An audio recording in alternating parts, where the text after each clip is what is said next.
मी परळीच्या आझादनगर बूथ केंद्रावर आहे। एकंदरीत पाहिला गेलं तर आझादनगरमध्ये एकूण 2 बूथ आहेत। दुसरीकडे पाहिला गेलं तर ग्रामीण भागापेक्षा शहरी भागामध्ये मोठा मतदान करण्याचा अधिकार जो आहे तो मतदार मोठ्या प्रमाणामध्ये बजावत असल्याचं पाहायला मिळते। आणि आपल्यासोबत या दरम्यान चर्चा करण्यासाठी काँग्रेसचे शहराध्यक्ष बहादूरभाई आपल्यासोबत आहेत। एकूणच पाहिलं गेलं तर सकाळपासूनचा प्रतिसाद कसा आहे मतदारांमध्ये?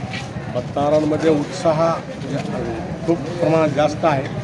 मतदार स्वतः विविध तुम्ही गर्दी सकाळपासून जी आहे मतदानाची ती काही कमी झालेली नाही। सर्वाधिक मतदान हे बजरंग बाप्पा सोनवणेंना मिळेल याची अपेक्षा आहे। तशी अपेक्षा तर 100% आहे, पण काल रात्रीपासून थोडंसं पैशाचा व्यवहार झालेला आहे आणि पैशाचा व्यवहार झालेला असल्याने आता यंत्रणा सगळं सरकारची असल्याने जे कर्मचारी आहेत त्यांच्यावर दबाव आहे। ते व्हिडिओ कॅमेरे असताना सुद्धा स्वतः इथले जे माजी नगरसेवक आहेत किंवा त्यांचे घरचे लोक आहेत ते स्वतः त्यांच्या भावाला त्यांना पाठवून ते मतदाराचे बटणं दाबवतात।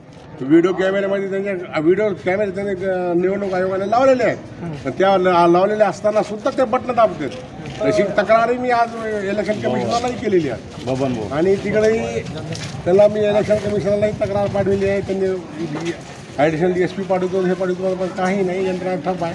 अहो, पोलिंग बूथचा जो पोलिंग ऑफिसर आहे त्याला गाडीवर बसून 10 मिनटं बाहेर घेऊन चाललेत लोक। म्हणजे हा कुठं निवडणुकीचा भाग झाला का? हा निवडणूक आयोगाचा म्हणजे त्या कर्मचारी बाहेर घेऊन तुमचं म्हणणं आहे की प्रशासन त्यांचं कामकाज प्रशासन ह्याच्यात हस्तक्षेप 100% करायला प्रशासन म्हणजे सत्तारूढ प्रशासन भाजपला सरळ मदत करायला। ग्रामीण भागाचा जर प्रतिसाद आम्ही बघितला तर प्रशासन पूर्णपणे सज्ज असल्याचं पाहायला भेटतं। फक्त शहरी भागामध्ये कसं होतं, माझ्याकडे व्हिडिओ क्लिप मी दाखवतो। 2 जण पोलिंग ऑफिसरला गाडीवर बसवून बाहेर घेऊन जातात। बाहेर जाण्याचा त्याचा काय विषय राहील तुम्हाला बूथ सोडून? एकंदरीत पाहिला गेलं त्यांचा जेणेकरून ज्या बूथ केंद्रावर जो आरोग्य आहे तो प्रशासनावर लावण्यात आलेला त्याची चौकशी होईल का, या सर्व गोष्टीवर जे आहेत एकंदरीत प्रश्नार्थी चिन्ह जे आहेत उपस्थित राहताना पाहायला। मात्र याच दरम्यानचे असेच नवनवीन अपडेट्स आपण सूर्यधन चॅनलच्या माध्यमातून देण्याचं काम करू।